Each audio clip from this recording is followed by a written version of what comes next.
Balandi à micro du pasteur Bobo, actualité compliquée, tu peux sibilo mbote compliqué, ils ont bilo moko, bilo adopté ango, bilo sepil nango, bilo partager ango, panzara ango, bando babing bien papa de plutôt découvrir actualité compliquée, bisemo toujours panza ango, tu dois partager ango, kobeta maso ango partout. Pourquoi compliqué? Parce que tu comptes ici dimension, il y a occupation, tu peux rappeler ango, tu peux rappeler un groupe écoute bien pour combien d'occupation là, tout le bagarre clairement, on a Kouzou, tout le monde parle de l'occupation, ils ont des musiciens, tout le monde ils ont des Kofi, des Faldi, des Moussona, des occupation privée, mais publiquement, en politique, la biso là, balobelaka occupation na privé, mais public à tabazo non comment. On n'a pas si bazo kosa kosa bon bazo dribbler bon la bakor ba on tient du colobo ba bloquer ba on va bloquer bango ba évidemment qui baza coincé mais na privé ni balobelaka occupation publiquement ba préférer balobela infiltration ba préférer balobela agression mais occupation balobelaka on dit oh c'est tout côté ici dimension à occupation oyo ils a la kin ba on se peut nango partout ba se peut nango mais pourquoi? Parce que ils ont réalité moko, tu vas toujours you can bring back we can bring back our Congo, our DRC is your country, DRC is my country. Do not let someone else do something for you. Toro sala mobiso moko, ezambo la biso. Ok moto pasi mela d'Afalgan, tout et l'équipe pasi mela neurophène mais qui ba comme la volume te et le bon temps d'état bembo obo sala makambo ya mboka la biso Congo baluega l'éclipse ya mutu makasi l'éclipse watanabe ya jogi na eva vanoma na avion pongi pesa pongi po ala mkola Congo alingaki a qui peut sauter pour abosala makambo ya diaspora mama diaspora ça compliqué oui au Kofi le midi à Zosenga ballon on attaque comme diaspora la comme diaspora voilà il y a des compliqué comme diaspora voilà mais bon c'est qui il y a la diaspora juive il y a diaspora mais bah on est la diaspora là bon pourquoi pas plus la Congo congolais peut tout cas la diaspora congolaise la diaspora blague zate eza blagueté eza blagueté fallait pour pas azoler la automatiquement on la fait les effets boule de neige et puis il fallait il peut pas beaucoup comme et puis la musique mais les la musique politisée d'autres la politique c'est la musique télé politique parce que c'est musique politisée fallait pour pas l'effet boule de neige et puis il fallait aller à la Belgique la capitale de diaspora congolaise, il fallait aller à la Belgique. Parce que pour toi, na Olympia, mbila ya Belgique, mbila oyo, sûreté de l'État, ba cause ya police ya Belgique, ba ça qui peut à Paris.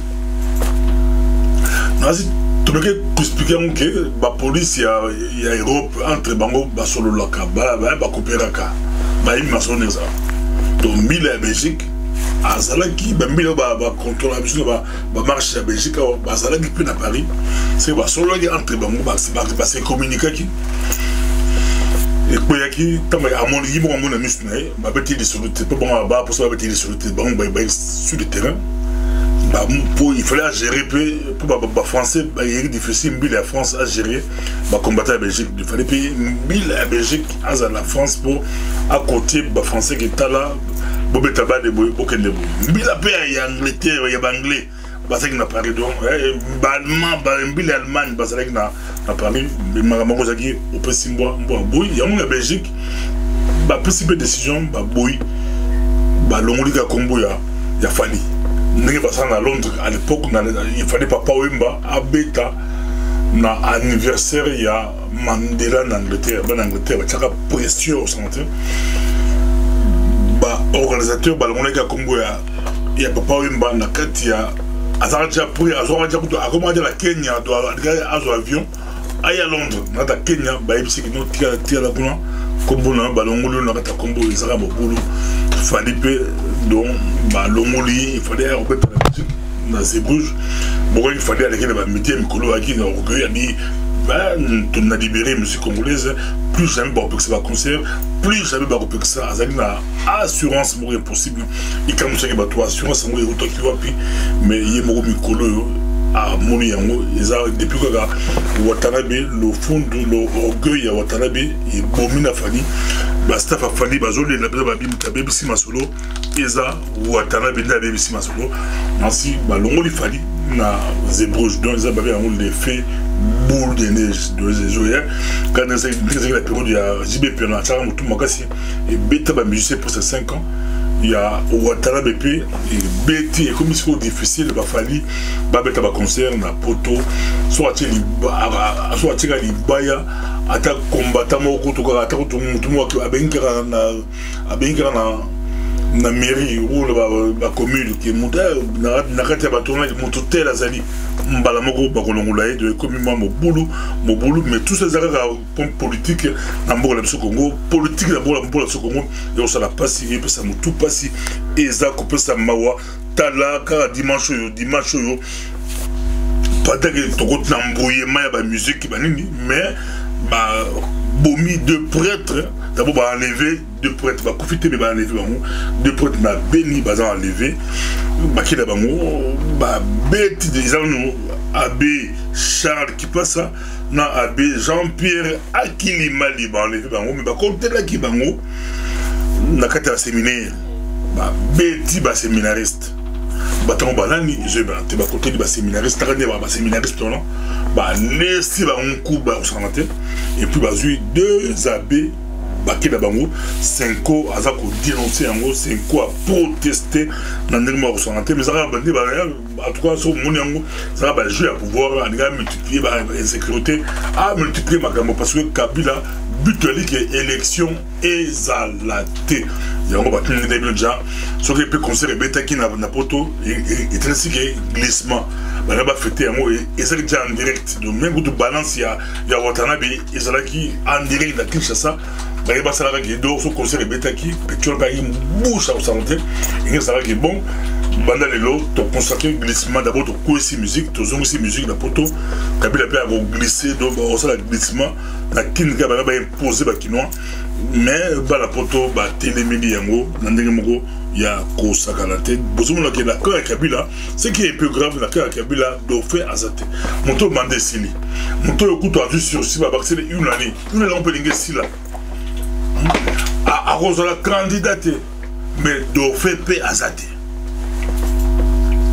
pour dire que Kabila a boy ko kindi a do fait na kota majorité meka ko ba ki ngala opposer candidature au moins un coup boroulia au moins la frappe boroulia ba Rosola ba sala ki fille femme on ya rwandaise a posé candidature contre Kagame ba bimisi ba photo mutakala na internet ba donc bango to bazo banga ba ta majorité ba éviter ba sa nini ba éviter sur le texte Kabila est impossible à postuler. L'homme monté des gars qui est là, monté des gars qui de tout est flou, mais à Zaol, à ce référendum, à ce référendum, même des débats, bazo gagner chaque boutou, bazo beau à présent, et c'est compliqué. Bazo mon amamba Congo, n'engezali, bon la contexte oyo, bato ba comprendre, ba bon comprendre donc Kabila a aucune été. Opposition peut, notre opposition, je crois, bah créer ma stratégie. Bah créer ma stratégie, pourquoi pas? Bachaka pression que l'élection est sa manœuvre. C'est aussi possible. Élection est sa manœuvre, mais sans Kabila. Parce que ce beau PCP piste, il y a tous les 31, c'est la transition sans Kabila. Idée à madame. Mais ma belle amoureuse, ma belle amoureuse dit que Kabila est un bon. Aïe, son Babylon. Arrosera opposant à Tinde Liberté, Tadja Mikolo, Kamer déjà, Kamer a remis la boule à côté rassemblement. Arrosera opposant à gonfler Bino, Nebande de Bobanda, transition Sakabila, transition Sakabila. Tant que comme en décembre, quand la carte n'a pas de au Panzana, elle mourit au Bimero, Bissot a une transition avec Kabila. Kabila va coopérer avec elle, Alors, les cas transition, il y a PP les présents, il y a PP les. Mais notre position, on dirait, tout le baline, on dirait, va comprendre rater, ou va ça dans le co, ou tu éviter, va comprendre rater. Donc, la solution, c'est mobile. Moi, la solution, elle dit que, bon, tu as pression. Bon, tu as pression, beaucoup d'élections à l'heure. Bon, ça, l'élection, comme il y a de fait, à ces référendums, à ça, à budget. À la dernière minute, malgré lui, Batia Motobourou, abondamment opposant. Mais pour nous, c'est posé là, il y a très compliqué, actualité très compliquée. Mamba Congo peut être très compliqué. Dans le poste d'Afrique, dans Kinshasa, de Bangiringi, le Tilelo, c'est un rôle matin. Pose la carte à roulement là, pas 5 h du matin, Batia Molongo. Pas si à Rocha Ralante. Mais il va devoir voter comment? Na kini kutu na assisté na ba kasé ko to bosana ba bi na kasé ba robandango so ba robanda ba bi ba robandango na kini ba si ba bandana ko to sécurité ba na kasé quand bon de sécurité bon ba trouble donc Mama Congo est très compliqué et c'est la classe politique congolaise base à la soudée. Moi je vois beaucoup plus Motumura Bimasika ba mouvement net sem na Paris ba diaspora. Sur ce moment la diaspora, tout le monde va bim makaka. D'abord, héros à la yo, héros à la nga, bossana bateau, on a tiré à Kolanda na bateau. Bateau à Sikaba bima, na sur ce, base à la soudée, base à Bokonzi. La synergie mokoboye, héros à Pekumbi, bouleversement et Kumbi Makambosika. Je sais Makambosika. Parce qu'il n'a pas envie de partir après la défaite. Azad au fait, transition sur transition, avec les classes politiques, il y a un bon belé, bon, il est pourtant à Bayaki, dans 96, basé dans bon côté, mais ce que Barbe bon belé, avec ça transition,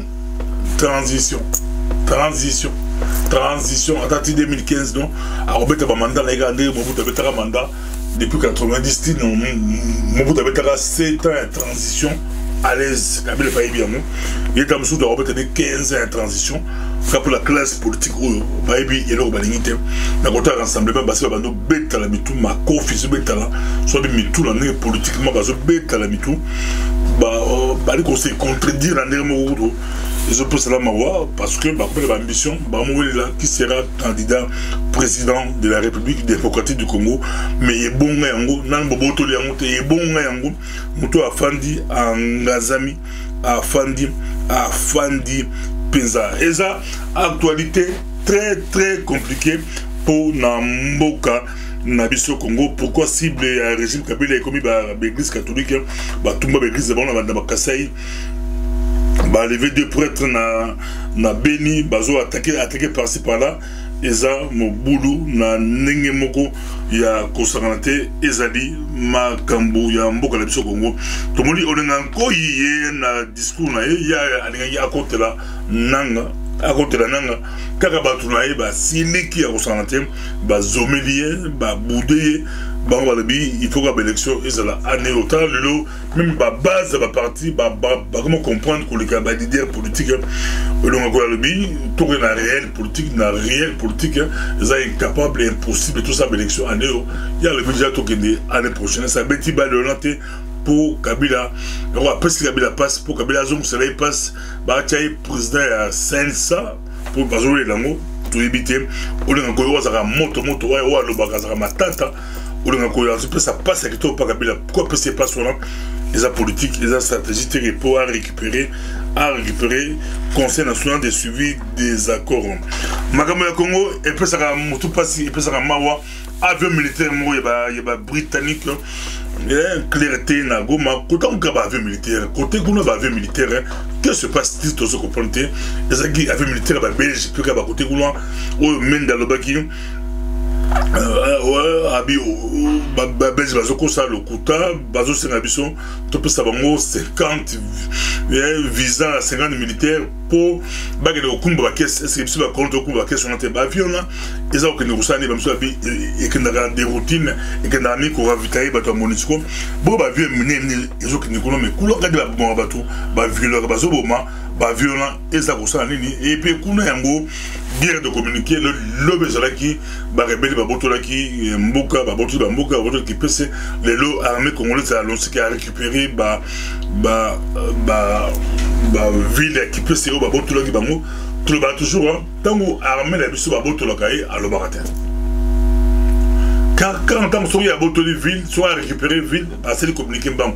Maintenant tu regardes go, Botoli ville, Botoli ville. Donc moi mon boulot est à niveau santé. Pour te connaître ma ça c'est bêta, bazo bêta là, bazo nazi trop le banaliste, ma kasi pour le gabato ba ma solo à côté couleur tout ce qu'on prend qui est derrière ma solongo. Na ça c'est ma pesé balaté, ils ont mon boulot na ndenge moko ya ko sa kanate magambo ya Congo oyo. Et puis ça va passer, Mamba Congo, et puis ça va mawa, Mamba politique est très compliqué. Bah comme on est toté les mains, tout guide toté les mains, quand tout le monde va combattre la Paris, Mamba Sali, bah mobiliser, bah télémissi, bah tout, bah Sali Makambo, il y a Ndengemoko, il y a Ko Sakalante, Eza, au Pessimbois, Mboa Aboyi, Ezali, micro du pasteur Bobo, bah lui, na Congo Koulan, le général-major Amouli Baligwa, a remplacé Charles Bisengi Mana à la police d'or. Ils ont information et puis et qui a remplacé Charles Bisengi Mana. A même tapé Bazolo Moulapé et Bisengi Mana et Kanyama Balongo Libango. C'est quoi juste? Ezani Nyango Makambango Janini Bango Bali Balongo Libango Basadini pour Sangamoro Bimagan Asi. Tout le monde ingénieur Chilungeli, il y a Bimsaka, Bitumba, Makofi, ou Beta Maka Atre, Bisengimana, na Kanyama, Babundaka, Babundula Ganindi, Bawila Ganindi, Ola, tout l'ingénieur Chilungeli, tout le monde, Marabamosa très compliqué, très compliqué. Tout le monde, ingénieur Chilungeli, deux chefs à police, Balongwa, Balamoko, je crois peut-être Balongwe. Bazo beaucoup de prison, babomi batunazando, bazo barré la kine. Peut-être balongwe pour l'ango, to éviter, tout un bas ingénieur Achille Lungeli. Merci Tolina ingénieur Achille Lungeli, tout ça n'est pas sur la penza. Bisous tout le bar déjà plein d'écoute passer au bout. Tout chaque article mogo à partir de qui bisingmana à préparer à ça coup d'état. Est-ce que balongwe pour la coup d'état maintenant? Éviter et puis en même temps ingénieur Achilongeli a expliqué plus tard après Bitumba Makofi et Betama entre Bisengimana na Kanyama ingénieur Achilongeli tout ça na yo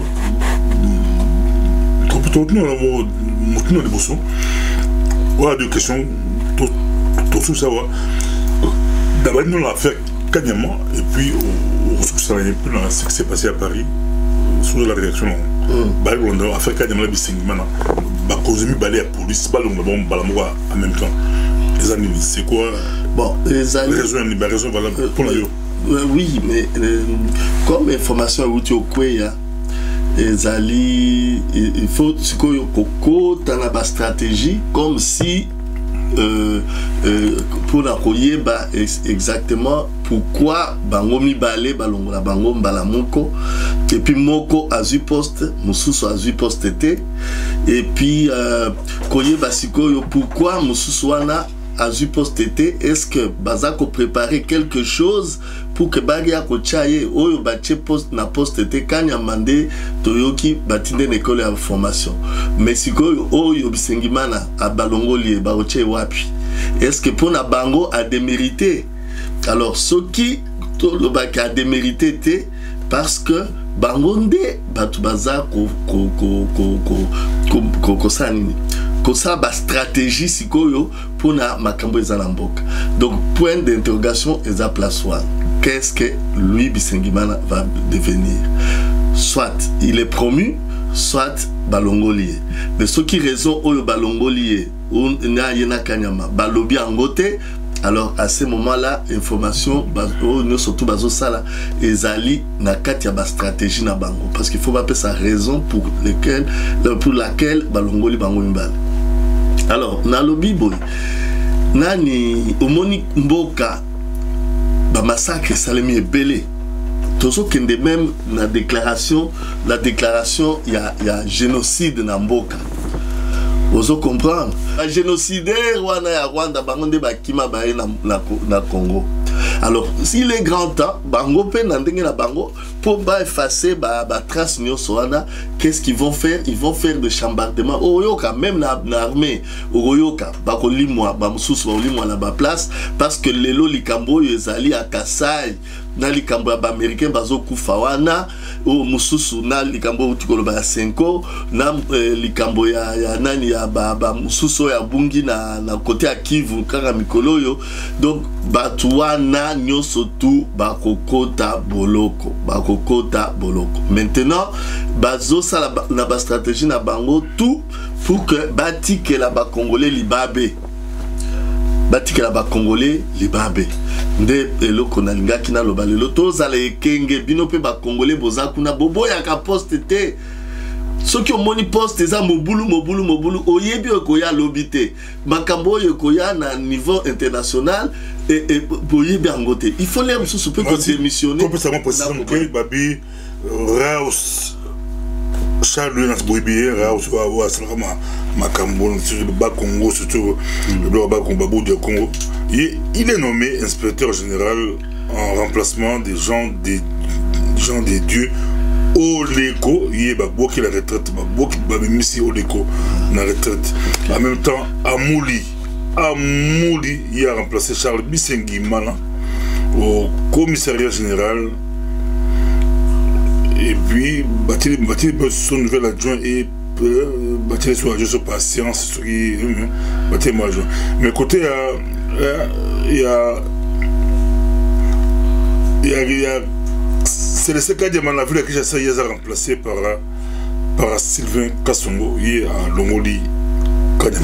Donc, voilà. Est-ce que c'était pour Moboula pour lui savoir comment il dépassait? Non, tout ça, ce sont des trucs, des stratégies. Papa Bobo, Nini Batutu, Wana, Bazali, la collimateur, ce sont des génocidaires.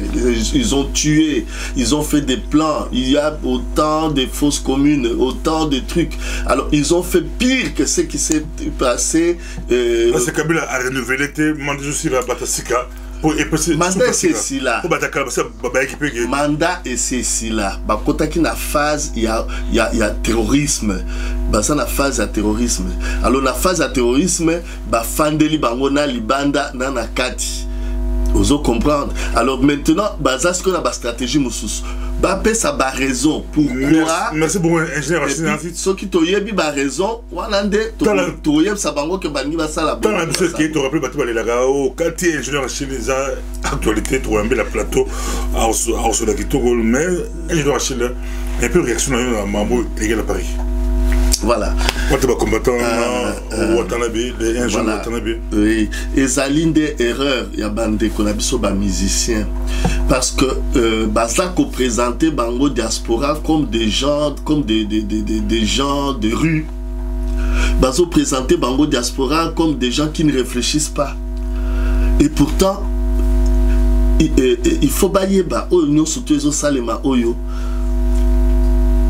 Baye bakena diaspora oyo babengi ba combattant wana tu as des juristes donc baye bi ko manipuler loi na ndenge moko ya koleka même mundele azali awa pour la plupart na bango mususu ba sisa wa batangi sape awa na kati na bango na kati na biso côté diaspora bato bandeko to bengi ba combattant na kati na bango ozala bato basala ba stratégie militaire bakenda même bitumba basala biloko wana ndenge ni basala on a même des spécialistes ya makambo ya sécurité makambo ya nani ya police.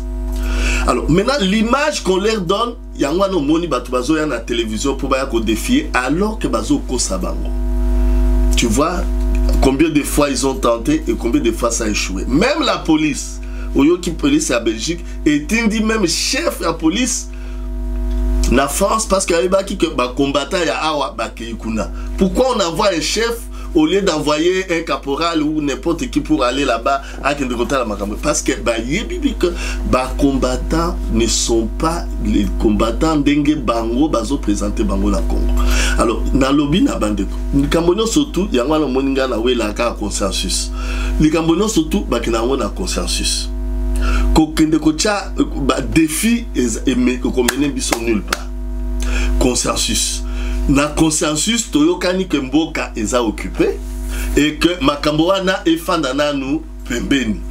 Parce que ndeko moko atuna kinga me bitumba eza nde na mboka. Yango naza koloba pe na bandeko musicien que boye baboye. Bitumba o eza na mboka boza kobunda po na batu. Alors que na libanda toza kobunda po na système. Alors c'est ce qui est très différent. Batu bozo bundisa bango bakomi opesa bino bambongo bokondo ondima bango. Le système de occupation. Voilà un peu la différence. Et puis to ye bango bisotu pour que tout ça la consensus maintenant et consensus c'est ce zoama que biloko wana ba concert et fanana pembeni jusqu'à ce que tu libères un bon. Merci beaucoup. C'est que c'est un ingénieur H. Mungene qui repose la soukra, membre de l'Afrique, et ça va passer na Kenya, candidat à l'élection présidentielle, Raila Odinga, lui, il a exhorté ses partisans à faire vœu d'abstinence sexuelle à la veille des élections, car une guerre, la guerre a gagné. L'équipe va s'abstenir, baki la retraite basa la carême aussi moi cité a gagné na ndenge ya prière na Afrique ba batu basi ba kisi batu musu basi ba kisi président ba kisi quand ndenge to ambaki lelo na micro de pasteur Boto ambaki ex-catcheur américain il y a possible la révélation abi héritier Watanabe a kataki mitu ya taba a sopaki makila ya taba makila ya basoso de retour ya Olympia pour abeta concert na ye. Et comme il va bakisi zalaki biton bozon petit lobby bozo ba révélation est-ce américain ba il va bakisi na Olympiado AP il y a quelle ndenge ya équipe le momba muta simba mon cité pour bazar ba élection présidentielle a gagné ba go gagner bataille voilà na boza ville pe ezali kambo général Ndenge quand le kambo to mon place et pas CBA yi aswani pinza na opposant par exemple c'était la bataille na Afrika a gagné l'opposant général a gagné l'opposant a menacé des morts boto la l'Afrique et ça la retrouvé la sur la général a gagné l'opposant a besoin de ça gagné pour barrer donc pas de commentaires binimo bolanda pas convoquer le bureau est-ce que Kenya opposant aux maïle à Bangi à Chebe à pila na Kinshasa na ngambo akufaka boya akendaka à Bunga il a enregistré général à Bimisi en haut l'internet Bolanda général Ndenge au Bakofi Baimba Baimba Bolanda n'a pas là opposant na Afrique des Ardennes Ndongola Bolanda. Oui, allô? Oui, Mambeke. C'est le général. Donc, qu'est-ce que tu as rédigé là, toi? Hein? Le général Ndenge. Tu as rédigé quoi sur tes tracts? Tu veux qu'on arrive chez toi? Tu veux? Hein? Tu veux qu'on arrive chez toi? Bon, j'envoie du monde chez toi. Tu cherches. Puisque tu veux la guerre, je veux t'apprendre ce que c'est que la guerre, ok? Même là où tu vas fuir, nous allons t'arrêter. Tu n'es qu'un imbécile. Tu as compris? Et nous allons t'arrêter. J'envoie du monde chez toi, maintenant. Là. Tu as compris, non? Réponds. Oui, monsieur le général. Comment? Oui, monsieur le général. Tu sais ce que tu as fait? Tu sais? S'il vous plaît. Comment? On était parti à une assemblée. Ce n'est pas moi qui ai rédigé les études. Il n'y a pas question d'assemblée. Nous sommes dans une situation où l'enjeu politique est difficile. Dans le pool, il y a des élections. Et vous voulez quoi? Toi, tu veux quoi? Arrêter les élections? Non, monsieur. Tu es fou? Tu es fou? Excusez-moi. Hein? Toi, tu es fou? Tu vas arrêter les élections? Vas-y, arrête ça. Je crois que tu vas disparaître, toi. Vas-y, réponds. Ok? Tu sauras de quel bois on se réchauffe. C'est au prix des sacrifices que les Congolais ont eu ce pouvoir. Et ont eu la paix. Sinon, on serait somalisé ici. Alors, vous voulez faire quoi? Ou alors, tu te présentes de toi-même. Tu te présentes avec ton président. Vous vous présentez chez moi. Ou si je viens te chercher, alors ce serait grave pour toi. C'est clair? Oui, monsieur le président. On se présente demain. Oui, vous présentez demain. Je vous attends à mon bureau à 10h. Bon. Sinon, je viens te chercher. Et si je viens te chercher, ça sera grave pour toi. C'est bon, mon président. Bon, et sinon avec ton président, du mec. C'est bon, mon président. Bon. Nameli Dafolgan.